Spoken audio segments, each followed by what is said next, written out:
সংসদে যাইতে পারি তাহলে রাষ্ট্র আমার কথায় আইন পাস করবে, আমার একটা ভোট, একটা সমর্থন, একটা কথার অনেক মূল্য হবে। এই জন্য আলেমরা সংসদে যাওয়ার দরকার। যে কেউ যদি নবীর বিরুদ্ধে কথা কয় তার মৃত্যুদণ্ড দিতে হবে।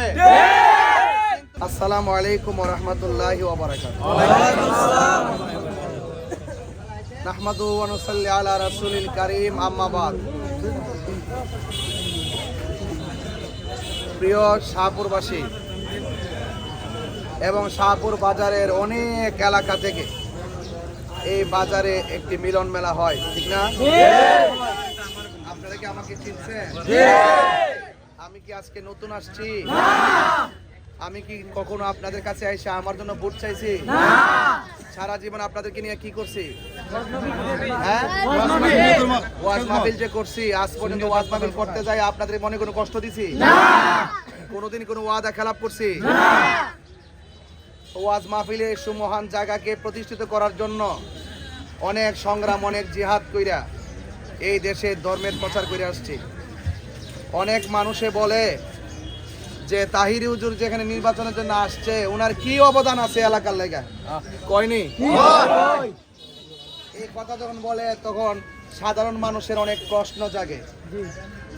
সাধারণ মানুষ বলে যে যেই ব্যক্তিরা সারাটা জীবন কোরআন সুন্নাহ দিয়ে আলোচনা কইরা মানুষের নীতি আর আদর্শের পরিবর্তন করছে, আর যেই ব্যক্তি কোরআন সুন্নাহর আলোকে মানুষের নীতিকে পরিবর্তন করার দাওয়াত দিয়েছে, এই ব্যক্তির উন্নয়নটাই সবচাইতে বড় উন্নয়ন। আমরা তো উন্নয়ন বুঝি না। আমাদের মধ্যে অনেকেই বুঝে যে ক্ষমতা আইতে পারলই জনগণের বান্ডেলটা বিদেশে পাচার করে দেন। তখন এই হুজুররা উলামায়ে কেরাম যখন নির্বাচনের নাম নেয় তখন কেউ কেউ আছে মুখটা নিচু করে কয় ওয়াজ করতে নিডিক তো ভালো আছি, নির্বাচনে গিলে গাইছুন। কয়নি কয়নি? আমি নির্বাচনে আইছি কি রে 22টা বছর ওয়াজও চিল্লাইছি যে কেউ যদি নবীর বিরুদ্ধে কথা কয় তার মৃত্যুদণ্ড দিতে হবে, কিন্তু সরকার এটা আমলে নেয় না। কারণ আমার বাহিরের কথা, ওয়াজের মাঠের কথায় রাষ্ট্র আইন পাস করবে না। যদি সংসদে যাইতে পারি তাহলে রাষ্ট্র আমার কথায় আইন পাস করবে, আমার একটা ভোট, একটা সমর্থন, একটা কথার অনেক মূল্য হবে। এই জন্য আলেমরা সংসদে যাওয়ার দরকার। বাংলাদেশের খেটে খাওয়া মানুষের সম্পদ যখন রাষ্ট্রীয় কোষাগারে জমা হয়, ওই সম্পদ দিয়ে আপনার আমার সবার বিভিন্ন রাষ্ট্রের কাজে ব্যবহৃত করা হয়। আপনার আমার ট্যাক্সের টাকা দিয়া তারা যারা ক্ষমতা আসে তারা চলে। কিন্তু আমরা যখন দেখি যে বাজেট যা হয়, বাজেট 3 ভাগের 2 ভাগ, 1 ভাগ ডান পকেটে ঢুকায়, আর 1 ভাগ বাম পকেটে ঢুকায়, আর 1 ভাগ যখন আসে সমাজের ভিতরে, এটা 3-4 ভাগ হইতে হইতে জনগণে, তখন এই আলেমরা যদি ওখানের মধ্যে যায়, ইসলামী মূল্যবোধের মানুষ যদি কোনো ক্ষমতা যাইতে পারে, তাহলে সরকারের পক্ষ থেকে যে বাজেট আসে ওয়াল্লাহে লিল্লাহে ওয়ালির রাসূলে হলফ করে বলতে পারি জনগণের প্রত্যেকটা অধিকার, প্রত্যেকটা চাওয়া, প্রত্যেকটা বাজেট রন্ধ্রে রন্ধ্রে দায়িত্বহীন ভাবে পৌঁছাইয়া দিবে। এই জন্যই আলেমরা নীতির কথা বলবে, আদর্শ কথা বলবে, আর যারা মাইরা খায় তারা ধরা খাইবে। এই জন্য মূল্যবোধ থেকে সমাজতন্ত্রকে, সমাজের আলেম ওলামাকে দূরে সরায় রাখছে। কথা বুঝতে পারছেন? এখন সময়ের প্রেক্ষাপটে আমি কিন্তু অনেক মাহফিল ক্যান্সেল করেছি, করি নাই? সব মাহফিল বন্ধ করে আমি আসছি। আপনার কি মনে হয় না যে রাষ্ট্রের যন্ত্রের সর্বোচ্চ জায়গা থেকে শুরু করে নিচ পর্যন্ত যারা আছে সবাই কিন্তু আমার ব্যক্তিগতভাবে ভালোবাসে? যদি ভালো না বাসতো তাহলে অনেক সময় রাজনৈতিক বিভিন্ন প্রেক্ষাপটে আমার উপরে বিভিন্ন ধরনের অ্যাটাক করতো। কারণ তারা রাষ্ট্র পক্ষ বিপক্ষ সবাই জানে যে তাহিরি হুজুর হক কথা বলে, সে সবসময় নীতির কথা বলে। এই জন্য উপর আপ থেকে সবাই আমার ডানে ভাবে আমাকে সম্মান করে। এমপিগিরি করে আমার সম্মান করতে দিব? আমি শুধু আসছি রাজনৈতিক অস্থিরতা দেশে বন্ধ করার জন্য। রাজনৈতিক যে অস্থিরতা শুরু হয়েছে, এখন বলবেন রাজনৈতিক অস্থিরতাটা কি? রাজনৈতিক অস্থিরতা হলো যে এই দেশে লাশ তুইলা কবর থেকে লাশ তুইলা আগুন দিয়ে পুড়ায় দেওয়া হয়। কেউ কি কোনো প্রতিবাদ করছে? এই দেশে এক হিন্দু বেড়ারে, হিন্দু লোকরে মাইরা মুরাইয়া গাছের মধ্যে ঝুলাইয়া আগুন দিয়ে পুড়ায় দেওয়া হয়েছে। একটা মানুষ কি কথা বলছে? এইগুলো আমরা দায়িত্বহীন কণ্ঠে কথা বলছি। 90টা মাজার ভাঙছে, একটা লোক কি প্রতিবাদ করছে? প্রকাশ্যে মাজার ভাঙ্গার পরও কেউ কিন্তু কোনো প্রতিবাদ করে নাই।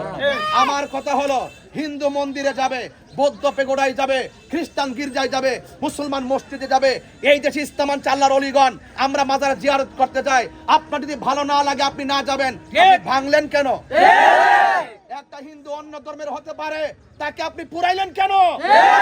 রাষ্ট্রযন্ত্র এই ব্যাপারে ঘুমায়া থাকে। যখন দেখে এই লোকটা আমার দলের, অন্যায় করলো বলে যে তার কিছু বলার দরকার নাই, তার বিরুদ্ধে মামলা পর্যন্ত নেয় না। এইভাবে কি দেশ চলতে পারে? এইভাবে কি সমাজ চলতে পারে? এই জন্য আমি অনুরোধ করে বলবো, আপনাদের কাছে অনুরোধ করবো, আমার আসন্ন প্রতীক মোমবাতি প্রতীকে আপনারা ভোট দিয়ে জয়যুক্ত করে হক আর ইনসাফের কথাগুলো সংসদে বলে সম্প্রীতির বাংলাদেশ গঠন করার জন্য সুযোগ করে দিবেন। আজান হয়ে গেছে। আসসালামু আলাইকুম ওয়া রাহমাতুল্লাহ। আমার চুনারো ঘাটের ভোটার ভাই, একটি কথা বইলা যায়, আল্লামা তাহেরির বিকল্প কেউ নাই। আমার মাধবপুরের ভোটার ভাই, একটি কথা বইলা যায়, আল্লামা তাহেরির বিকল্প কেউ নাই। মোমবাতি মার্কারে এবার সংসদেতে চাই, মোমবাতি মার্কারে এবার সংসদেতে চাই। আমার চুনারো ঘাটের ভোটার ভাই, একটি কথা বইলা যায়, আল্লামা তাহেরির বিকল্প কেউ নাই। আমার মাধবপুরের ভোটার ভাই, একটি কথা বইলা যায়, আল্লামা তাহেরির বিকল্প কেউ নাই। চা শ্রমিক সব জনতা সবার মুখে একই কথা, চা শ্রমিক সব জনতা সবার মুখে একই কথা। সুখে দুঃখে মুদের পাশে তাহিরি হুজুর চাই, সুখে দুঃখে মুদের পাশে তাহিরি হুজুর চাই। আল্লামা তাহেরির বিকল্প কেউ নাই।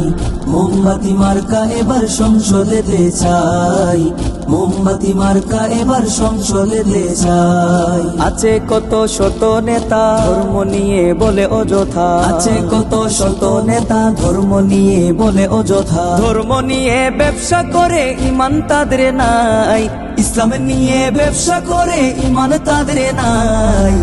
আল্লামা তাহেরির বিকল্প কেউ নাই।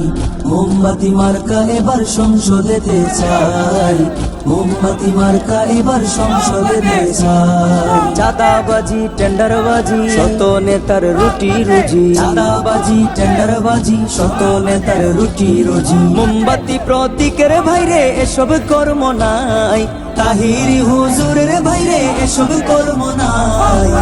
আল্লামা তাহেরির বিকল্প কেউ নাই।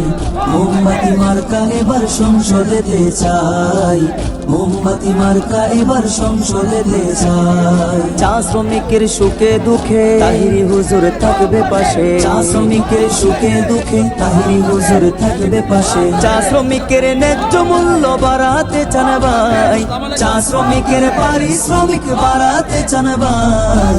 আল্লামা তাহেরির বিকল্প কেউ নাই। মোমবাতি মার্কা এবার সংসদেতে চাই, মোমবাতি মার্কা এবার সংসদেতে চাই। আমার চুনারো ঘাটের ভোটার ভাই, একটি কথা বইলা যায়, আল্লামা তাহেরির বিকল্প কেউ নাই। আমার মাধবপুরের ভোটার ভাই, একটি কথা বইলা যায়, আল্লামা তাহেরির বিকল্প কেউ নাই। জনগণের মনের কথা তাহিরি হুজুর যোগ্য নেতা। ভোট চাই ভোটারের, দোয়া চাই